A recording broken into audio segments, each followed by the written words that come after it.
All right, got a little Scott Adams. This is about 10 seconds off the live feed, so he's about to be on MSNBC. But here we go. It's even adapted into a popular TV show. And its creator has proven to be a very relevant analyst of life and politics. Joining us now for his Beat debut is Scott Adams, creator of Dilbert, author of the book Loser Think, How Untrained Brains Are Ruining America. Scott, I've read several of your books. They're really intriguing, even when they raise things that are sometimes disagreeable. Thanks for being here. Thanks for having me. I appreciate it. You're clearly onto something, which is why some people find you funny. Some people find you difficult because you're very open about all of your worldviews. And so let's start with this. What do you bring to the table that is both funny and psychological, but also has made you interested in politics? And how would you apply that if someone says, I want the Scott approach to the next 2 weeks of this election?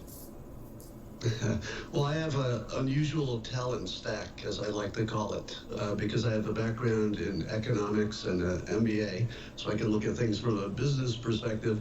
And I'm also a trained hypnotist.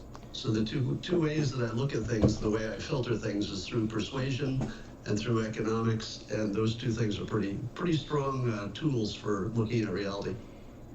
Yeah, you mentioned reality. So one of the things that happens in the media a lot is you go and look at things a certain way from historical precedent, which is relevant for a lot of things. The labor report comes out every month. The precedent is actually useful. And then in other things, the precedent is very misleading when things are changing. And that's difficult. So let's look at something that you were ahead of the curve on, whether people like it or not. This is Scott Adams in early 2016 in the middle of the GOP primaries. Here we go. I've been predicting he's going to win in a landslide since last year. Not just the nomination, but the presidency. Yeah, I think it'll be one of the biggest margins of victory in history. You saw Trump winning, and he did. What brought you to that view then, and what do you think now? Well, when I saw him start to campaign, I could see he had a skill set in persuasion that I had never seen before. It was just off the charts. So if you actually study persuasion and you work with that kind of content, you see that he has the whole package.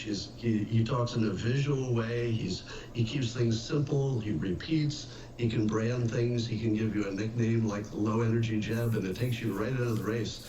When I saw him brand Low Energy Jeb, that day I said publicly, that's the end of Jeb. That was such a strong brand that he went from I think this executive is exactly the kind of calm, cool person you would want for a president. Jeb looked like really the real deal. He looked exactly like you'd want a president to be.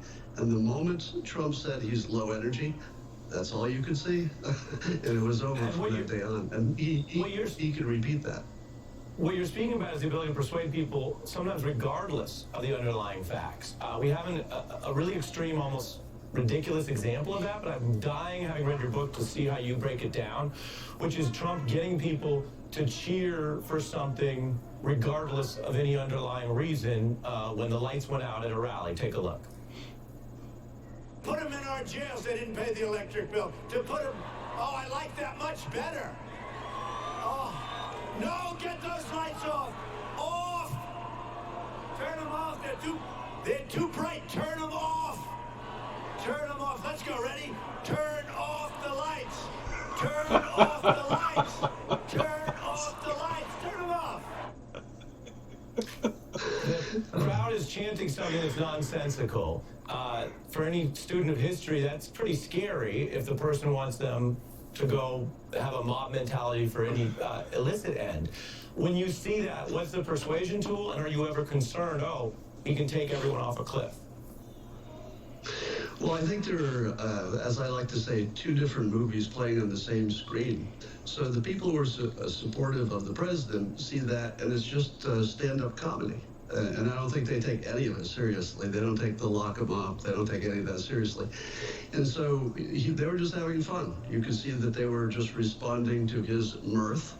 He was having fun with it, so they had fun with it. And it didn't matter that it was important. Now, persuasion-wise, there is a concept in sales where if you can get your prospective buyer to do something small, It's easier to get them to do something larger later. You want to get them in the mode of doing things for you, and it just becomes comfortable for them to do it. So anything that Trump can get you to do, retweet, anything. It just makes you a little bit more committed to him. And briefly, I have about 45 seconds here, but Trump's attacks on Biden, by several measurements, they look recycled from 16. They don't. Some of them seem to be working as well. Would you agree with that or no? You know, people are really concerned about what's scariest and immediate. And one of the problems that Trump has is he solved a lot of scary problems. So I don't spend any time worrying about ISIS. When he's the president, I don't worry that the economy is going to collapse. And I don't worry that our trade deals will be bad. So there's a bunch of stuff I'm not afraid of.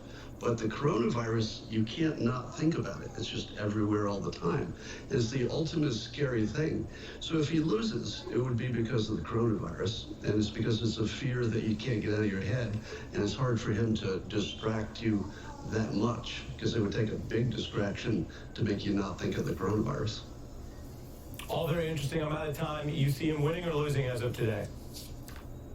I see him winning as of today. Scott Adams, we'll test you on it just like everything else after the election. I hope you come back on the beat, sir. Thank you. Thank you, and we will be right back. With new rewards from Chase Freedom Unlimited, I now earn even more cash back. Well, that was pretty good. Scott Adams, one of my favorite authors. Learned a lot from him. You should check out his book. The most important book he's written that I'm aware of is How to Fail at Almost Everything and Still Win Big. Like that's a non-political, just a very good kind of look at life differently and the way you achieve things differently. Very, very good book. So if you are interested in his political views, so this one here, he recounts the 2016 election and everything he went over in this interview about Trump, and then this one here is a little bit more of like a going forward in politics type thing, like how to sift through what we see in the media and social media and stuff like that. A lot of fear mongering, we all see it on both sides. So how to deal with that. Otherwise, yeah, one of my favorite authors and people today. I follow him, and he's helped me kind of not see the world as so crazy.